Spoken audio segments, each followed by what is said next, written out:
Jā, nu kas tad šitas mums tāds pa brīnumu? Šis brīnums ir bruņa. Un bruņa meža kamerai ir tas pats, kas motociklistam ķivere.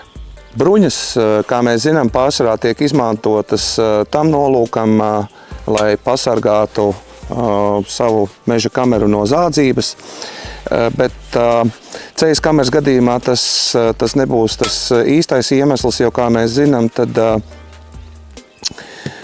kamerā ir iebūvēts GPS un mēs redzam, kur ir mūsu kamera.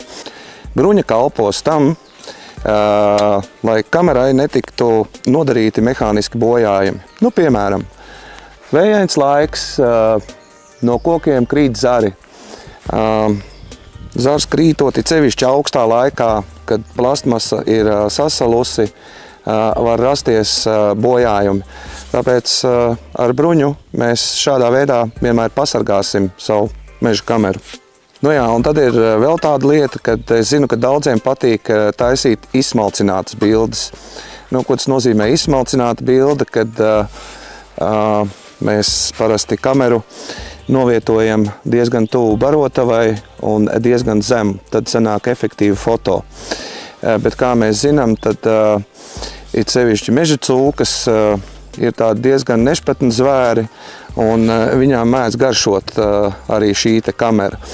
Un tātad pagaršojot kameru, šeit noteikti plasmasā radīsies bojājumi. Un, protams, ja mums ir aizsardzība, tad šādi bojājumi izpaliks.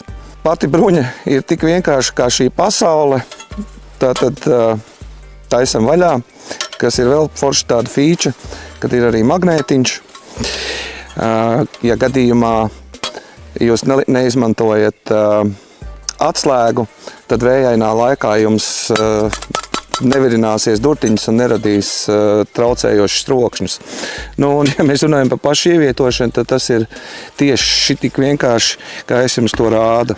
Liekam iekšā kameru, taisam ciet un aiziet pie koka. Ja esmu pārliecinājis jūs, kad šāda te bruņa kamerai patiešām ir noderīga tieši tā, kā motobraucējiem ķivere, tad esat laipni aicināti uz Purno muižas veikaliem.